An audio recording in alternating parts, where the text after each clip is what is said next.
Welcome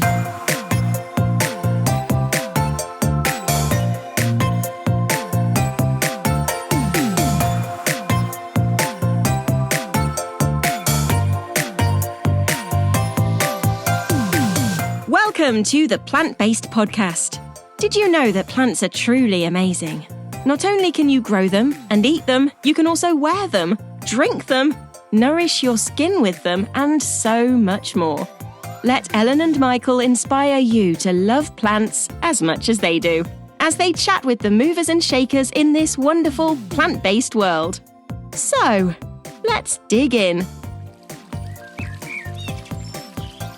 The tranquil, soothing, natural sound of flowing water. Listening to it has been shown to lower your heart rate and blood pressure and gently relax your whole body. Combining the magical sound of cascading water with the beauty of plants, Hydria Life now enable you to enjoy these same health and well-being benefits at home or in the garden. Get 10% off their rechargeable Hydria fountain at hydrialife.com when you quote code PLANT24 on ordering. That's PLANT24 on ordering.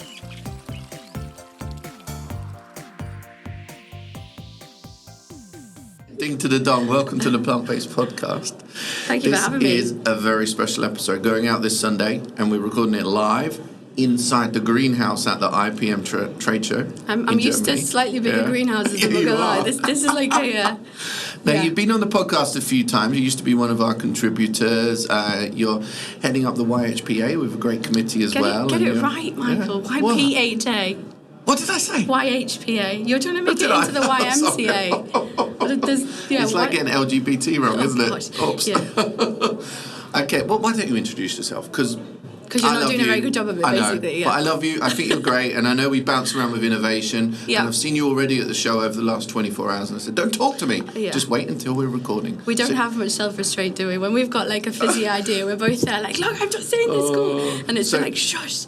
Introduce yourself, my darling. Nat. Hello. Natasha, is that what it's short for? No. Oh, I'm in trouble now. 8 years. I know. Hi. Nat Porter. I am, as Michael said, the president of the Young People in Horticulture Association back in the UK. My family and I run an annuals nursery.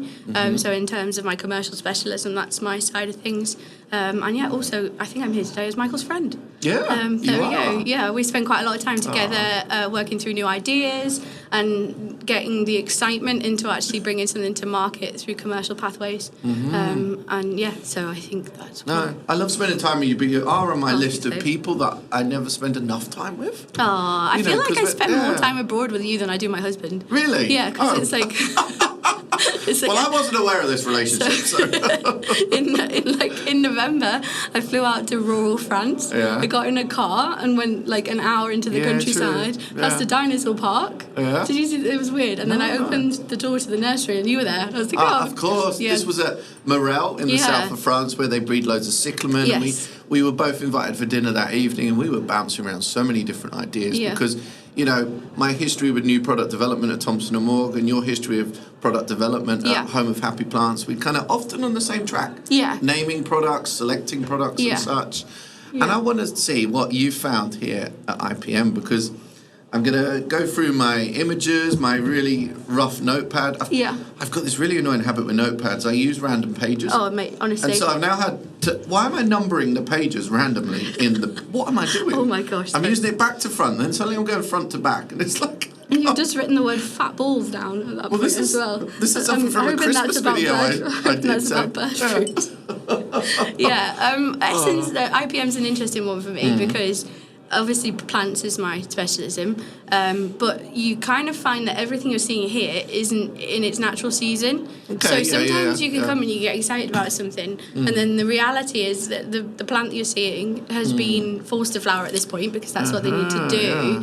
And if you took it back and tried to reproduce the same effect on a commercial nursery, it's not there. So you're approaching it very different to me. I just I like what I see, but you need to know that what you see is what you really get. Yeah, wow. Yeah. So it's got to be consistent. It's got to have a tight window. So every plant on the bench has got to behave similarly. Yeah. And sometimes you can come and see like, oh, there's a really nice white Calibrachoa. It's a really nice habit, but it's a really nice habit because it's been grown under lamps. So just got to be very aware and have those good chats with the growers at the point. But a colour's well represented as well. Yes, exactly. Yeah, okay. So you can get excited in the way that you can get excited over a photo. Like you can get excited that something's got a really nice flower, or it's going to have a really nice, height or whatever it is, really nice form. But you just have to have that little reality check, really, that it might not be emulatable on a commercial scale.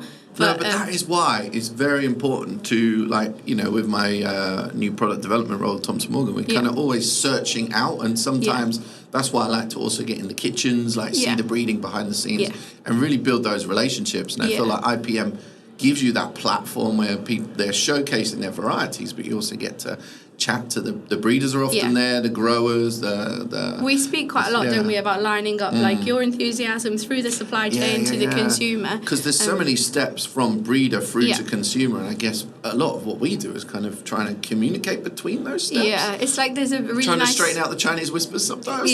There's a really nice primrose on Heathorn, and it's the second year I've seen it there, but it's another 2 years before we could sell it to the customer. So is that nice for you that you see it in advance, or is that kind of frustrating because then you're like, I want to sell it already? It's definitely frustrating, and sometimes it's like it's in line with the current market trend, but the time it makes the market, it might not be in line with the trend anymore, and that gets frustrating. But can I pick you up there with trends? Is there really trends? Because over the last year or so, I've started to cringe at myself when I talk about trends. I mean, you've seen my fashion really sense, trends? so it's kind of like... we are in the same colours today. Yeah, we run our own lane. We're in our own lane. But there definitely are. And I think like next year, the Pantone colour of the year is really, really nice. But is that because you're driving it or because you're responding to it? It's an or interesting you're preempting one. it? Yeah, it's an interesting one. And the thing is, in those 12 weeks of the summer, nurseries have a limited capacity, and that capacity doesn't touch the sides of what the consumer wants. So whatever you're growing for that 12 weeks is necessarily what people have available to buy.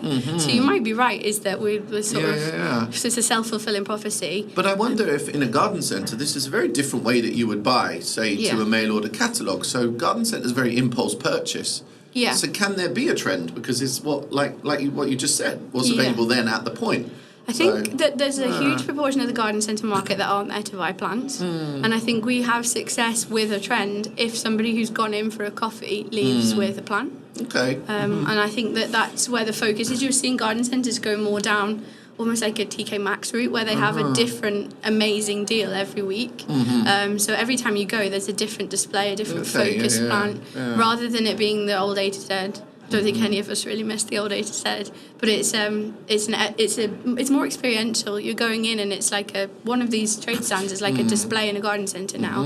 It's visual merchandising in a really big way to pick up impulse purchase from the market that normally goes for the cafe and the soft play and the whatever. And I think that cross retailing element is really interesting as well. And the more we can get plants to be mainstream in terms of seeing them in lifestyle magazines. YPHA had a really cool seminar last night with a guy from Green's team who does the set dressing of plants for.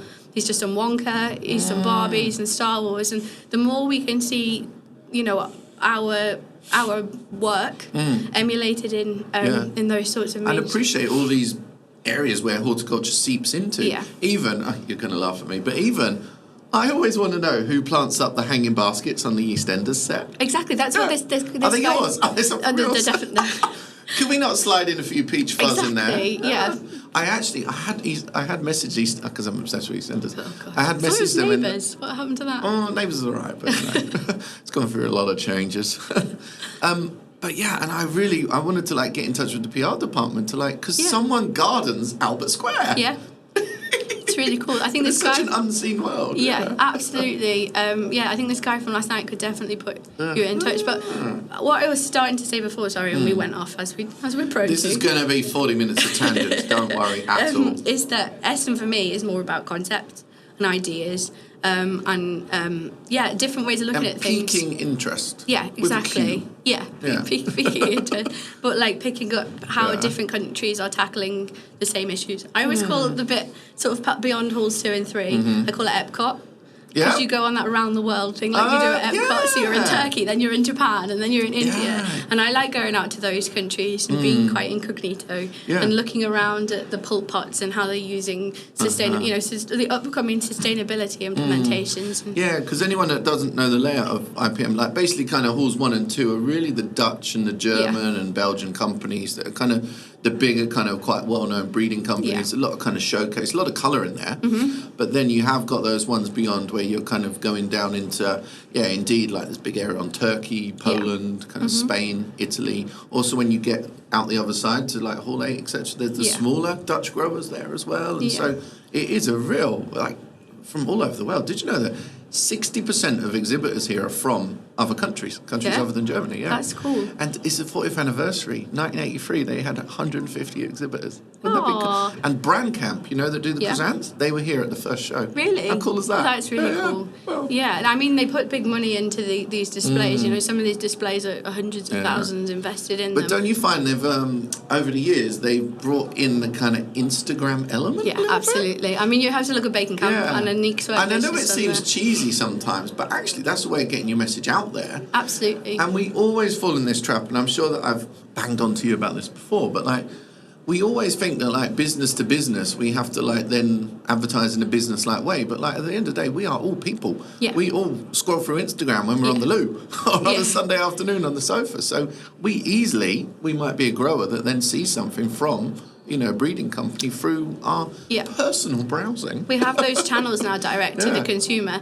Totally. We also have that available to us. It's a whole network now. Like everyone's direct to everyone, which is kind of a bit like, oh my gosh. But you can use it to inspire people, but you can also use it to educate people. And as nurseries, one of the things we're looking at is ways that we can put out content direct to the consumer that helps educate them as well as inspire them. So you're not looking to sell to them direct, but you want to support them, right? Yeah. So there's a guy in UK plant marketing called Bob Marley. I'm sure you've come across him. Oh yeah. Yeah. So I met him. I have to tell you, I met him for the first time in Minneapolis. He was speaking there, and Boyd Douglas Davis, who we love, and has one of the best names ever.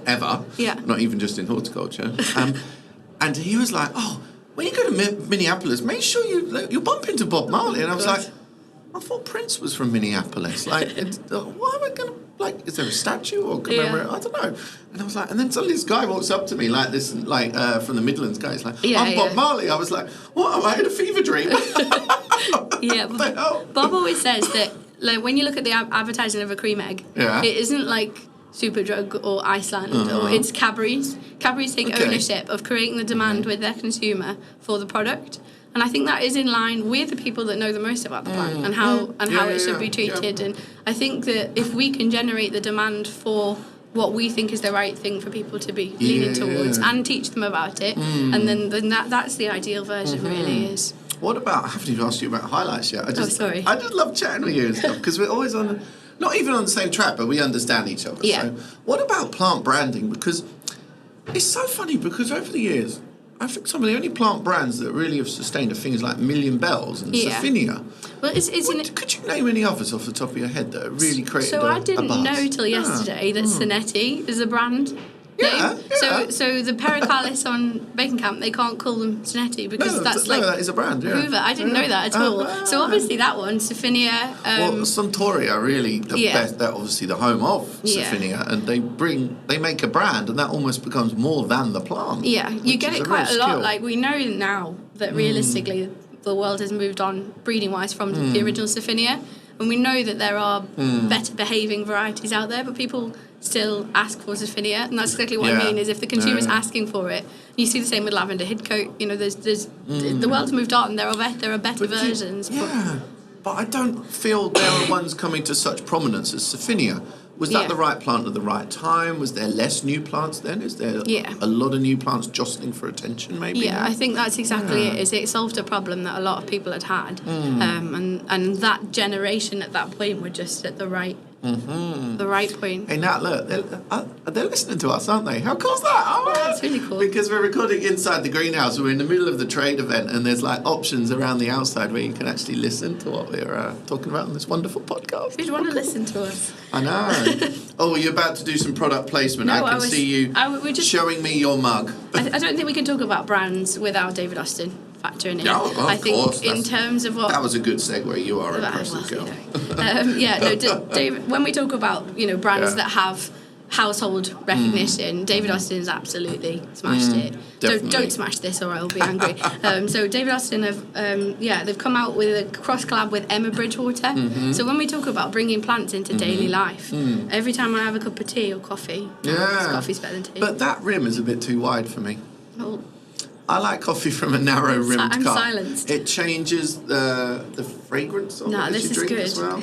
A lot of the time, no, not for me. A hot drink is to warm your hands up, and there's a lot of surface area there. I've always got hot hands, honestly. Feel them now. They are clammy. Oh, but you're quite... Oh, well, you've had a cup of tea now. Yeah. I'm going to your upper arm. I don't know why. What are you doing? Yeah, but I think that stuff like that is real progress for horticulture. And I think that their social media in particular is on it. And I wonder, actually, they've done such a good job. I wonder, this would be really cool to do, actually. Okay. If we did like a cross section of the public, we just did like vox pops in the middle of a town centre. Yeah. I reckon a few people from the general public would be able to name, like they would know what David Austin Roses was. Yeah, absolutely. And that's a good penetration, actually. Yeah. There's a good project there. Yeah. Need to get a Hort Week on it. We'll get Rachel on it. I love Rachel, don't you? Oh no, she's awesome. She's so cool. But honestly. I think that stuff like that's really cool. And I think the more that we can, if you have a fashion shoot or Vogue are using pansies on models' faces on the catwalk, stuff like that makes a big difference. I always bang on about this in my presentation. I'm like, I want us to reach that final frontier with advertising plants when you see an advert in like a high street magazine. Yeah. Maybe you're going to open even Vogue and see a new orchid from Sion in Holland. That would be like, I don't know, the pinnacle for horticulture for me.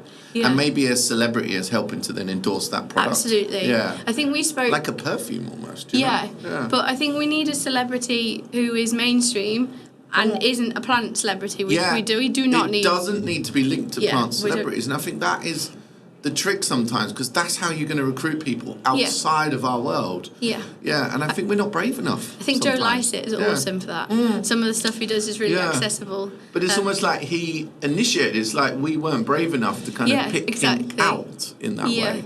But even you need someone maybe who's even less attached to horticulture, Yeah. I'm even like, I know this is proper cheese, but like, if a Kardashian got behind a new Phalaenopsis. Yeah. That's pretty cool in my eyes. Do you know what I mean? Yeah, no, it is. Yeah. It's just... And not just a cheesy, like, we'll name a plant after a celeb. That's not the way you're doing it, Really commit to it. Spend some money as well, I know it costs money, but... And the more authentic, the better. Yeah, definitely. The more that it's somebody that actually, there's people out there like Stacey Solomon. She has a really cool garden. She does a little tiny bit. I saw that, is it Mrs. Hint? Has a subscription to a service where they send her a terracotta pot and a different plant that goes in it each month. And the window fleur, no? I can't think what it's called. Because there's one in London where they refill your window box each season. I've seen that's that. Pretty it's like cool. A sausage. Yeah, you know what I mean? It's like a... Oh, now you know you're in Germany. It mentions sausages every second paragraph. But what have you seen? So I actually think decorative utility is a good theme here. Yeah. I think that's a good way to sum up some of what I've seen. Like Kappa Europe have got a really cool water butt, but you wouldn't know it was a water butt. And stuff you like plant that. in the top. Yeah, exactly. Yeah, that's cool. And I think that's really good. Decorative utility. I'm going to write that down, utility. Decorative it's utility. I think stuff like that's really cool when it's not just there to be useful, it's pretty and useful. Like I've seen some cool hose pipe reels. How sad is my life? Like genuinely, I've just said to you, I've seen some cool hose pipe reels. 31 years old. It's your job. Yeah, but stuff like that. Like every bit of the garden is going to be prettified. Like everything in the house, That's really cool. Decorative utility. Other than like your boiler, do you know what I mean? There's your boiler. Even that you box off, and but. In the garden, there's quite a lot of things that are there for necessity. Yeah. We've seen this a little bit with QVC recently with the grumpy gardener brings a range of kind of like bird feeders, this and this, and they're often like in a sage green colour or a nice kind of cool aqua, and that means that like the utility also looks good. Yeah, I saw the fat ball chandelier the other day. Yeah, that's really cool, isn't it? And there was Yeah. one customer, she bought so many of the grumpy gardener items that were in sage green. She was like, I've got to paint my shed the same colour now. Colour coordinated gardens, you know. Yeah. And some people might think that's cheesy, but I also, while we're, I feel like we're half on an orange box today. People can be too dictatorial about what they think other people's gardens should look like. Absolutely. And I've got a theory. I don't know if I've run this past you before, right? I worked a lot in Japan over the years, and a typical Japanese garden doesn't look like what you imagine, right? It's kind of a little bit more kind of wabi-sabi, like a little bit more wild. And kind of like, maybe gently unkempt sort of thing. There's certainly not always these kind of like, havens that I've seen in the towns and cities.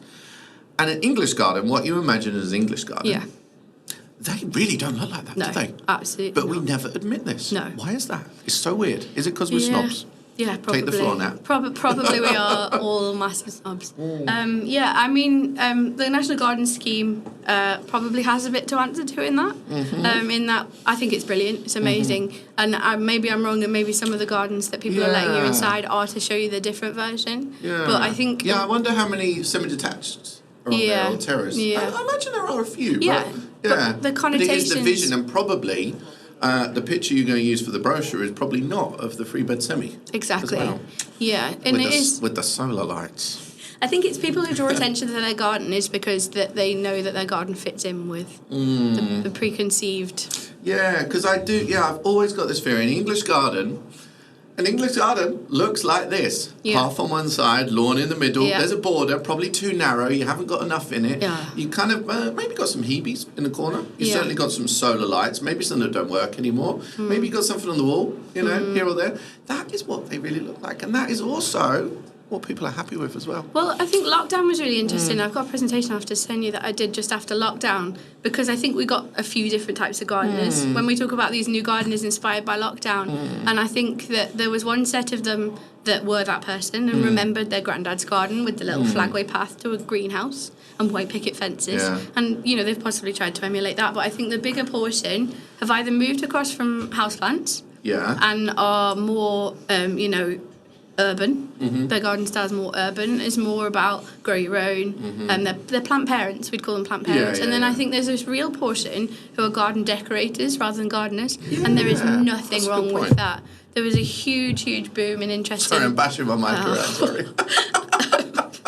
There's a huge surge in interest in outdoor rugs and grey fence paint, I would imagine. Oh, totally. Yeah. Grey decking, composite decking. But there is nothing wrong with that. Yeah. And as Happy Plants, we try and do quite a lot of products for that customer that they can use as decoration. But the decorators redecorate. Yeah. They don't, I feel like the old in style Holland, they will gardeners, often have a garden makeover every few years, as if it was a room. Yeah, exactly. Yeah. But I feel like the old-fashioned gardeners build a garden over years, and there's heritage, and so-and-so bought me that plant, or I planted that plant when your gran was whatever, and I feel like the decorators, it is, like you say, they redecorate. It's a room, it's an outdoor room. Yeah. And they're honest about that as well, And that potentially makes it easier to manage when you approach it that way as well. Yeah. Yeah. I mean, and also, of course, I don't like these gardens that are all grey fence, faux lawn, this and this. Don't you be a snob.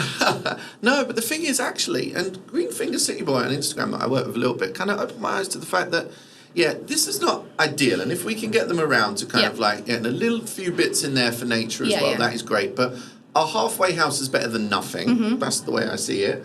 Maybe, you're going to encourage someone to have half their lawn is formal, but the end of it is kind of wild and longer. It makes it easier maintenance, great for wildlife too.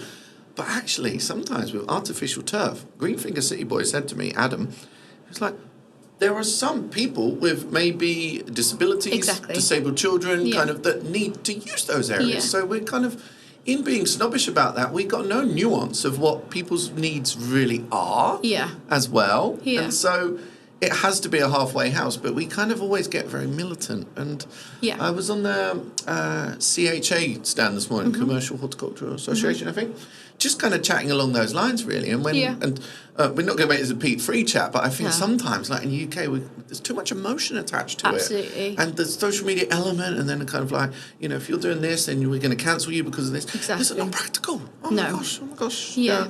Everyone's circumstances are so nuanced as well, and that is exactly right. It is. You don't know. That's the version that person needs for whatever reason. We can meet them halfway, and of course, it's better to meet them halfway than completely turn them off by being over militant or kind of like cancelling, as it were. But Nat, we talked for 26 minutes, so we haven't talked about any IPM highlights yet. I just need to drop one thing on you first. I just love chatting with you, honestly. Have you got Roka Brings Flowers on Instagram? No. You just reminded me. She's awesome. Roka lives on and I hope I'm pronouncing her name right. Yeah. She lives on a barge. Roka. Yeah. And she uses a lot of people's gardens where they can't look after their garden. A lot of people who are elderly or have mobility issues who can't use their gardens. Roka grows flowers in their gardens. Okay. But also, and this is where it gets badass, she built a floating greenhouse last year, and she grows and she sells around the markets around London.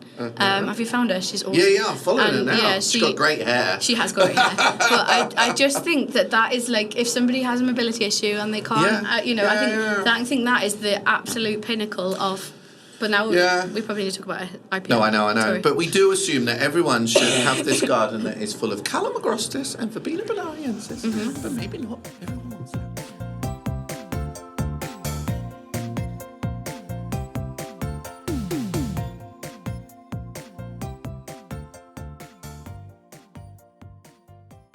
Right, what's our highlights from the show? I'm going to throw at you first, Nat Porter. Tolbagia.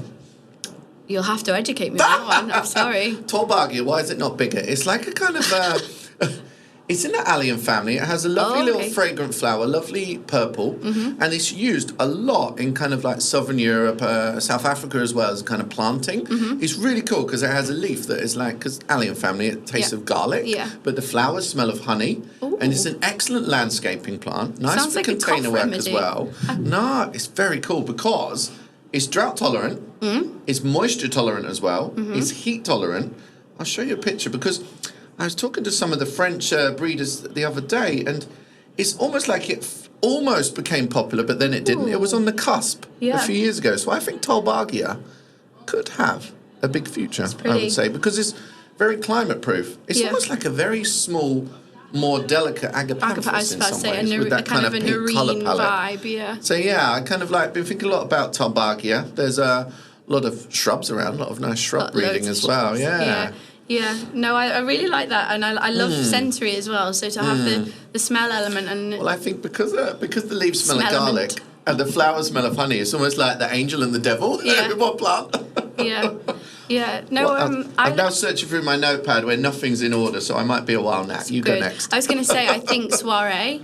With the Cataranthus, exactly. Vinca, some people might know it as Vinca.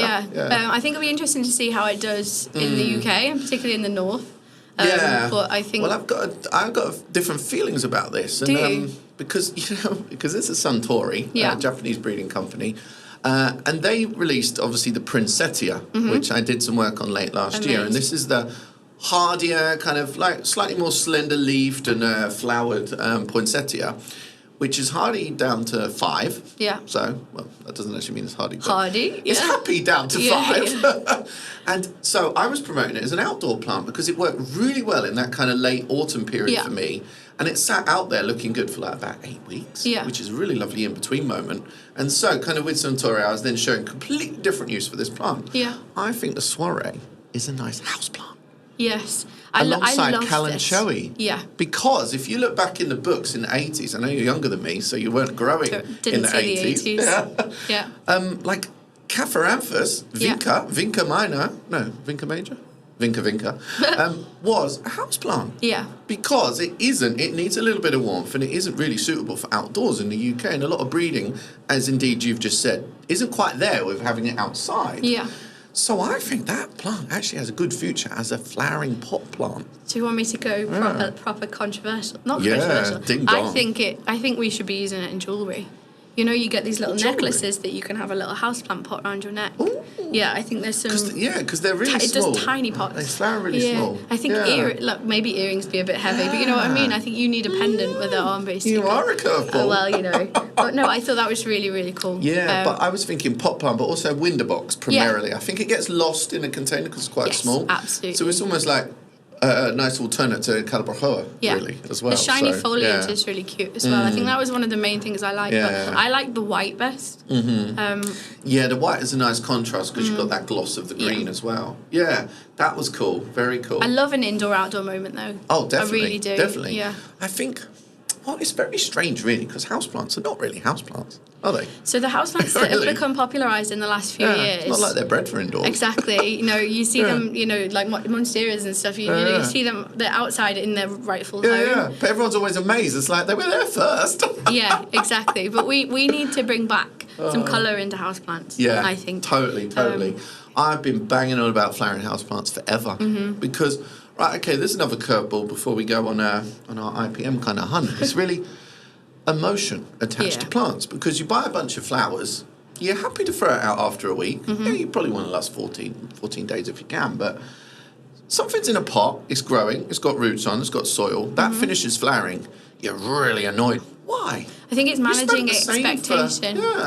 But you probably spent more on the bunch of flowers. Your Kalanchoe stops flowering and you desperately trying to bring it back to life for 4 years in your back bedroom. Why? I don't think we're very good at put what we put on the label. I think we need to manage expectations. Well, it's like we pretend that a flowering pot plant has got a longer life than it has, but why? Yeah. Why do we need to? Because then people are measuring their abilities as the success that they've achieved. So in annuals, the plant's going to die. Do you know what I mean? Before the winter, it's going to die. And if you do well, you get it to last up until then. It's a manageable expectation. And, you know, everyone's transparent that it's an annual plant. Yeah. Whereas I feel like, houseplants in particular, you expect them to be something that you've bought and they last forever and ever. Houseplant annuals is maybe a category that needs to be encouraged because, you know, I've seen on Instagram when people they're growing like a bromeliad and the flower stalk dies and they're like, I've killed my plant. Yeah.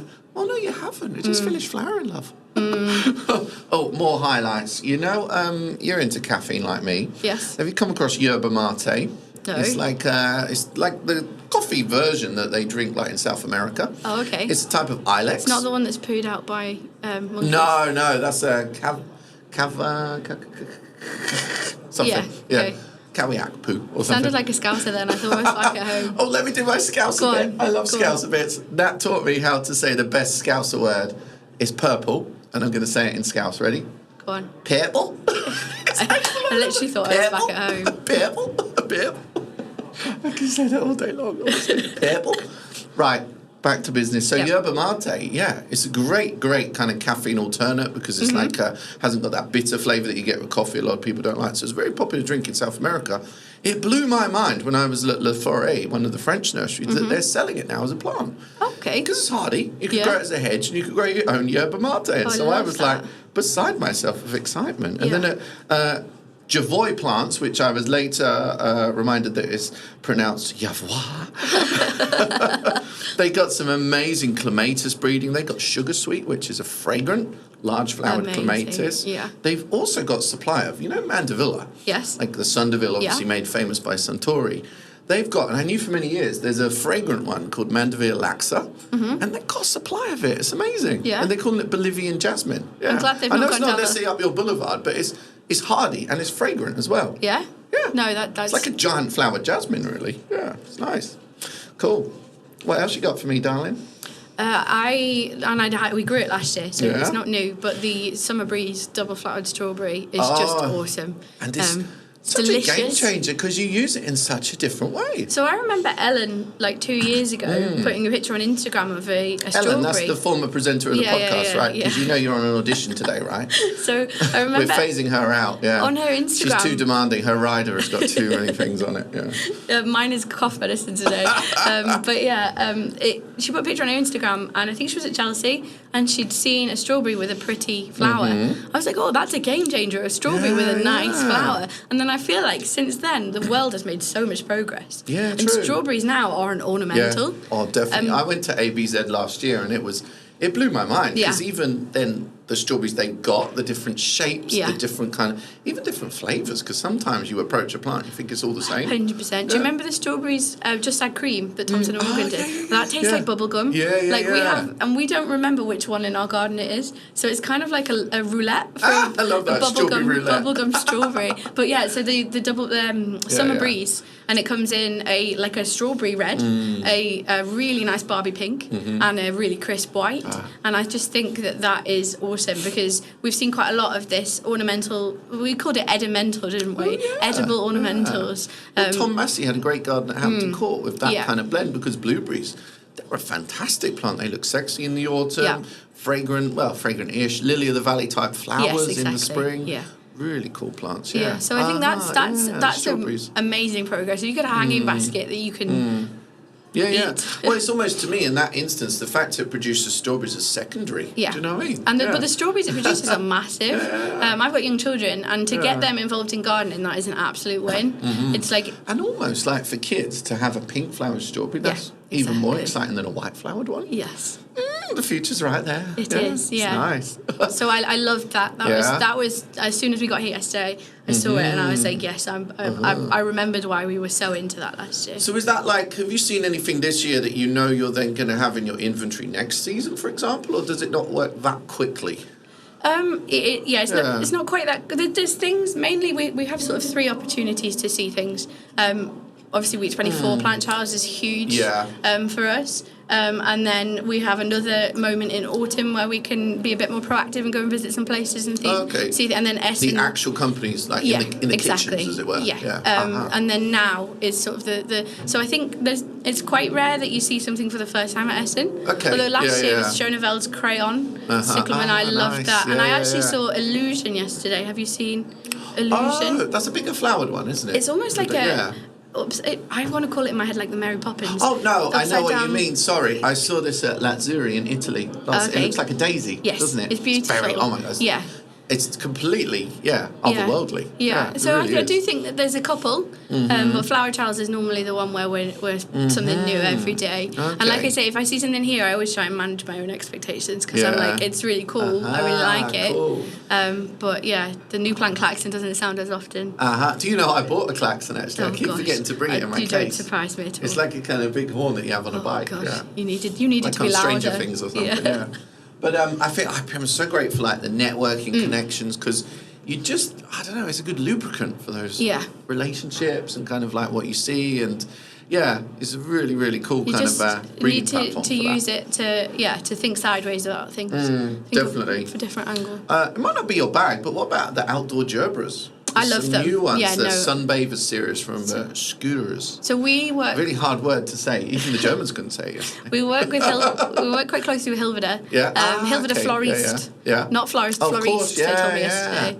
And they brought the first ones with the they did, Garvinias, then Garvinia. the Sweet series. Yes. There's a lot of movement in the Gerbera market. There really. is, and last year we grew a modest amount, and the demand was just there. Really? So this year we are having a whole week focused on Garvinia in That's particular. so nice to hear. Yeah, Wow. I think people use their gardens for cuttings. This younger gardener uses their gardens for cut flowers. Quite a bit, and I think having very cool. a gerbera in there. I love the landscape ones from Hilverda Florist, the big flowered ones. They are. And you can overwinter those like a geranium, really, can't you? They As well. remind me a lot of Lego, though. Yeah. Do you know what I mean? It's that kind of like Oh my childish. God. How many Lego things are there now? Botanical Amazing. Legos. Oh my gosh. But also on Hilverda as well. What do you think of that double flower? Well, it's not even double flowered, but that crazy Alstroemeria. I just love them. I just love Alstroemeria. Rather than 5 petals, it's got about 50, so it becomes this like circular bloom. It's just, it's mind blowing. I love it so much. Fashionista pink. Again, Alstroemeria. If you want cut flowers from your garden, you need Alstroemeria in there. I just love them. They are definitely beautiful watercolor. What about? Do you sell Alstroemeria as patio and bedding plants? So we do the intercantia. So the more compact one, commercially and boringly, we have to fit stuff on a trolley. It costs quite a bit to ship a trolley in. So this is a lot of stuff that I don't realise because I'm working in mail order, but also the home gardener doesn't realise. What manages those choices? Yeah, it's a shame because we had a whole conversation with Hilverda yesterday about their, I can't remember the series name, but the big gallery, garden gerbera. The Summer Breeze and all of those are beautiful, cool ones. But it is just, you're basically paying to ship a lot, and the unit prices go up pretty catastrophically. But Intercantia is beautiful. At Flower Charles last year, I saw a variegated Intercantia, variegated Alstroemeria, and I thought that was a little moment as well. Very cool, definitely. I was with Philippe Turc, the French guys who do a lot of the kind of taller ones as well, and they're doing lots of different breeding because there's fragrant species out there as well, so you could have fragrance in the future. You could hybridize it with Bomaria, which is like almost a climbing type as well. You can have a climbing Alstroemeria. I get so excited about those ideas. I'm just like, let's do this. But Alstroemeria, as like, where do you then, when it gets to the garden centre, where does it go? Because I think Alstroemeria, in terms of Intercantia, the small ones, they could be reclassified as a bedding plant because they flower for 5 months of the year. Yeah. This is better than any marigold. Yeah. Why? How do we that's a low bar, Michael. Can we raise that bar? Well, better than petunias because they kind of tire out a bit in August. Yeah.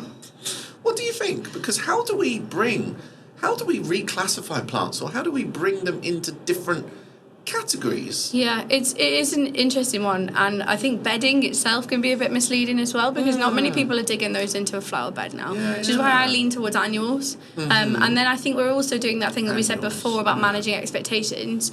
If we call it an annual and it says on the label this is an annual versus a biennial, perennial. Summer flowering plant? Yeah, but it's that garden decorator customer with an Alstroemeria. Yeah. That's a sweet spot for me. Because I feel like Alstroemeria is going to end up in the perennial section. You're not going to look at it in the same way.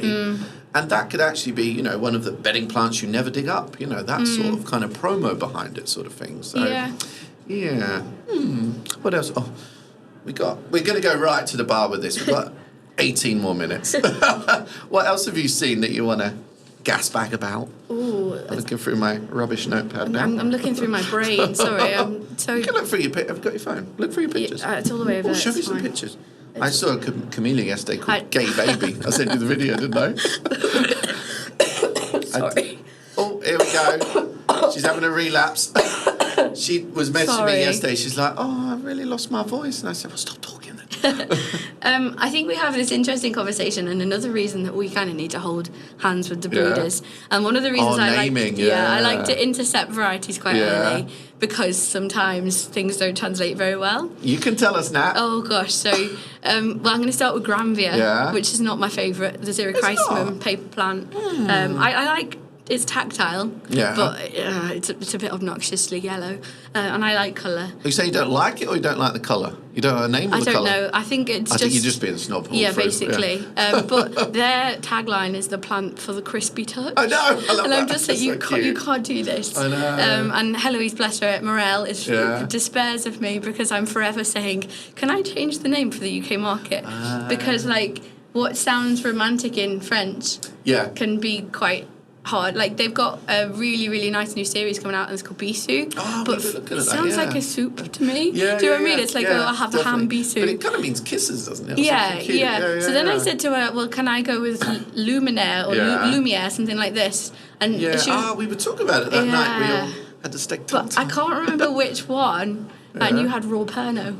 And you declared and then it was the Beaujolais Nouveau. It was very but anyway, Heloise said that means desk lamp. Do you know what I mean? Like luminaire, I think it was. Of course, means a desk lamp. So finding the balance there. I renamed one of their cyclamen series with their permission last year. It was called Crispino.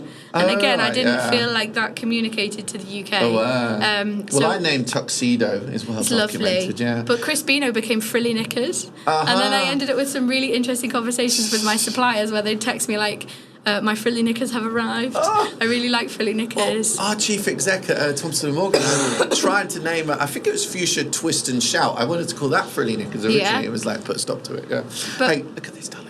Oh, I know, that's on Syngentia. Yeah, I saw this yesterday. I'm showing that, a beautiful primrose with dark foliage, but the flower now, that is very unique. It is. Isn't it? It's beautiful. It's completely, not blue, what's that colour? Red. Yeah. It's gorgeous. It's they've got some really nice colours in that series as well. Got yellow, Polyanthus pink, is having a moment. Because Polyanthus in terms Chinese of... New Year one on Rudy Race from Belgium was amazing as well. I haven't got to Rudy yet. Have you not? He despairs of me because I dismantle his display to make new mixes. Have you? You think everyone despairs of you? That's so cool. Thanks. But yeah, I think polyanthus, we've had the new series Calibri from Rudy. Oh, yeah. And it's the compact stem. Yeah. It's really neat. Because I think as a window box. Exactly. Because we don't look at window box plants enough. No. And really, we're talking earlier about house plants. The window box is the in-between garden. Especially for people in urban areas, especially. But we need to invent, maybe we should do this as a project, like a kind of universal window box that fits all windows, all walls, when I was something talking like that. about decorative utility earlier, this is something that I was thinking about in the taxi here. Yeah. Because over here they do sort of the balcony box really well. That kind of hangs over, but they are quite ugly and very, very obviously clunky plastic. Yeah, how is that? How has no one made them prettier? I think I don't know. Yeah, I think it's quite European. Europeans are less snobby about plastic than we are. So if something's obviously plastic, but that's over another here, kind of public emotion, pressure and stuff. And sometimes, again, I feel like that's sometimes misplaced because if you've got a plastic window box that you then use for the rest of your life, there's no problem with having the plastic there. But So I think that's really cool.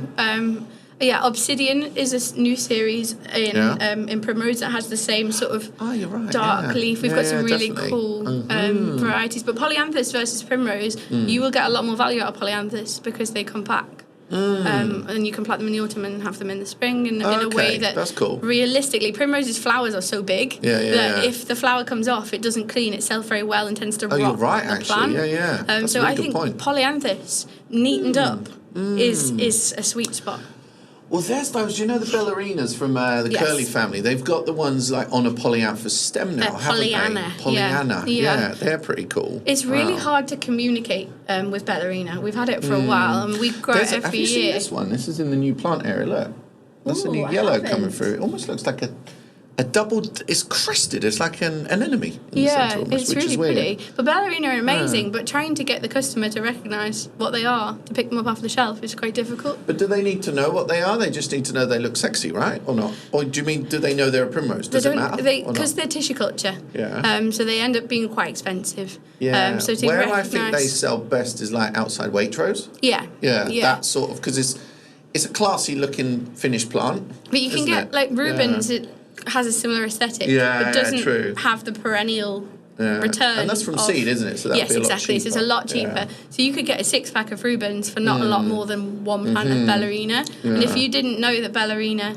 was perennial, then you wouldn't know that it was perennial. So you wouldn't spend 3 times as much on it. But it's beautiful. Look at that. I love it. It's a phalaenopsis. It's de-sticked. It's got no sticks. I've done this to mine at home. It's beautiful. Did you make me do this? Probably. Somebody did. I always take my sticks out because they look beautiful as they just kind of fall naturally. And that's from Antura, who are doing a lot with phalaenopsis, as well as obviously traditionally your anthuriums as well. People started getting a bit braver with orchids. We've seen like a lot more dendrobiums and things come through. Yeah, definitely. Yeah. And the fragrant phalaenopsis as well. What do you feel? Cool. YPHA had an interesting chat the other day on dyed plants. Oh, right, yeah. I think, and I actually wrote about this last week. I think maybe you... maybe I popped it. I don't know. Such an influencer. Not saying I'm an influencer, but I think if it's an entry level, kind of like a gateway into someone growing a plant, I don't mind at all. Yeah. Mike Palmer, head of GMG, said as long as they're kind of produced, commercially in a kind of a sustainable way, and it's kind of not, not something that's completely stupid. But I think we have to admit that people will interact with plants in many different ways. And again, we always got this weird utopia of how we feel. I thought I saw someone I knew, sorry.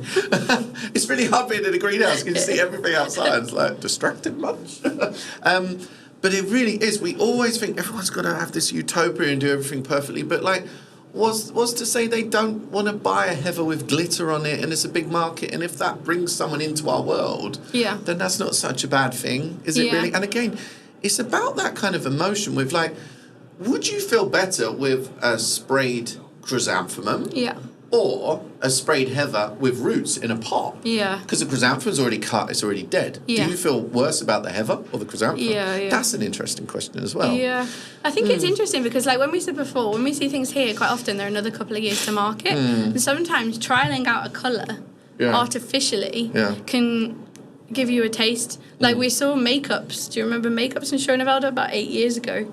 And they were white cyclamen and they were blushing the petals. But now, when you look behind the scenes at places, you can see that they're breeding towards the sorts of colour. So it's almost like... Yeah, it's interesting. It's a way of trialling... I love the iris at Middenweg, one of the Dutch cut flower companies. They've got blue ink coming up into them, and they're really cool. I think as long as we're honest with people, like there was a big scandal with philodendrons, wasn't there, where people were selling them as pink. And then philodendron? Was it philodendron pink princess? One of the houseplant. Yeah. But they were dyeing them and selling them as a rare breed. Because sometimes those things... I know with the Portulaca afra, they are actually like treated with radiation to make them a little bit pink as well. That seems dramatic. No, but the thing is now, a lot of plants, like you probably know, that a lot of plants are actually put into radiation in order to create sports. Yeah. Poinsettia, tulips, hydrangea are put into like radiation chambers to change. I'm learning here. Really, Lazuri is the best guys to talk to about that. Okay. And it's really, it's quite a common practice, but it's one that it's a bit weird to kind of communicate to the public. That maybe radiation is used, Geiger counter, and it doesn't like hurt anything, but it just kind of creates that change in the kind of growth of the plant and what it then results as well. So it's cool. I should do a whole podcast on that. Do you want to see my Christmas tree? I love botanicals. Yeah. I'm so excited for what's to come in botanical Krum cyclamen. Yeah, so Morel cyclamen, they've just bought Peter Koen Nursery, who are in the Westland area of Holland, and I actually visited them about a year ago. Yeah. And I saw their botanical cyclamen. He showed me around, and this one has got like a Christmas tree pattern in the foliage. It's really, that. that's why I'm saying it. Can you see my Christmas tree? You thought it was just a word curveball moment, didn't you? Because John Lewis What's he up to now? did that thing with the cactus Christmas tree situation. The Venus I thought you were leaning into that. Do you know what? I never watched that advert. Controversial because Christmas tree. Cactus aren't going to... I know, No, that's a whole other issue. Carnivorous, wasn't it? Yeah. But look, it's really cute. That is a botanical breeding. So we're going to have really different looks to all the cyclamen. When soon. We went behind the scenes. We saw a lot of stuff we can't talk about. No, we did. Yeah, but when we were there, and you said to me on day one, you were like, "Oh, there's going to be this whole thing about like form cyclamen without. We're going to be selling cyclamen without flowers." Yeah. And I was like, "Yeah, okay, cool. Yeah, sure, Michael. What you on about?" And then cyclamen without flowers. Yeah, but the next day we saw some of where the breeding is going. And I get it now. And I think if we get those botanical interactions as well, we're going to see some really cool stuff coming through. Definitely. It will be about the flowers, but I think it will also be about the form. It's about changing expectations with plants and pushing them into new categories as well. I was talking to a breeder the other day about hellebores. They've got new ones that don't flower that strongly, but amazing foliage. So suddenly you've got a hellebore that you can use as a foliage plant. Yeah. But that's sometimes, and this kind of probably rounds off our whole chat nicely, that's where brands come into it. Yeah. Because if Morel were going to introduce a foliage cyclamen, they wouldn't want it to look like they couldn't breed one with flowers on. So they probably... That's probably better to put under a completely new brand. Yeah. Maybe don't even call it a cyclamen, but that brings a whole new kind of naming kind of politics as well, because like then we're renaming something classic. But then, I don't know. It's all a big minefield. Yeah. Now. We've got 7 minutes to go. Shall we fill it or shall we close up nicely? I don't know. Is there anything else you're busting to tell me about IPM? I forgot to say how much I love the Mangava praying mantis. Praying hands. Praying hands, sorry. Yeah. What's going to be Chelsea. Is it? Praying mantis is an insect. Oh, okay. And that would be an ugly plant, frankly. Yeah. No, I love that. I think it's exciting to see, like you say, you come here and you're not predefined by what, you look at how other countries deal with the same problem. I think I'm done. That's really cool. Yeah? Yeah, I think I'm talking crap. How was your hotel? Nice? It was called Flowers. Yeah, but I felt like I was in the Crystal Maze because there was one light switch that controlled 4 lights, and you had to press the corners. Like you had to press, if you pressed one corner, the bathroom light came on. So you're like, I felt like I had to remember a pattern to be able to go for a wee. The worst thing. Didn't have a kettle either, which was weird. No, I didn't either. Yeah, we often expect a kettle, don't we? I mean, I think it's basic. A pillow and a kettle is my. But also, it's always single beds as well, which is weird. 2 single beds, yeah. And single duvets. Just like, no. So cute. Oh, no. But if you had some good food while you're here... Germany's a bit difficult for me because of wheat. I can't have wheat, so I feel I miss out a bit. Yeah. But Did you bring a packed lunch? I do. That's how sad I am. But the coffee game is always stronger in Europe. Yeah, you said Dummen is the best coffee, Dummen right? has Yeah, the best we'll coffee. tag them when we put the podcast. Yeah, absolutely. And they have some really nice new varieties as well. Dummen has some really good breeding coming through, but also really good coffee. Where'd you have bad coffee? Where have I had bad coffee? No, you don't get bad coffee in Europe. So we went to visit. It's just simple. It's not like overfussed. Went to visit the Netherlands to look at conveyor belts, and oh, your life now. I know, I live the dream. Went to look at Martin Stolzer at conveyor belt. They have one coffee machine per 5 employees. I feel like that is a standard that the UK should hold itself to. Well, when I was at the CHA this morning, and we all laughed, so it was all right. I didn't offend anyone.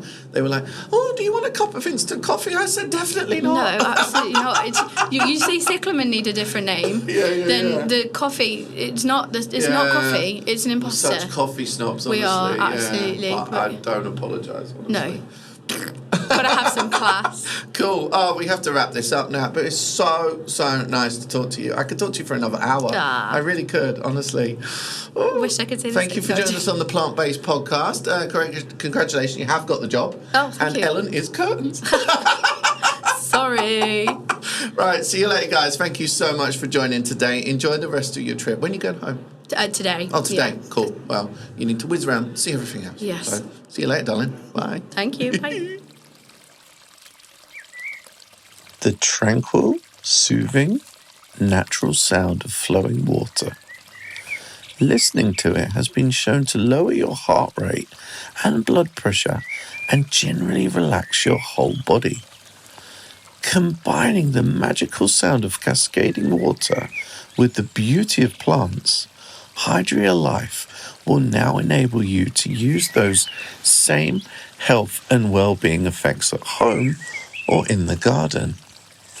Get 10% off their rechargeable Hydria fountain at hydrialife.com. All you need to do is quote the code PLANT24 when ordering.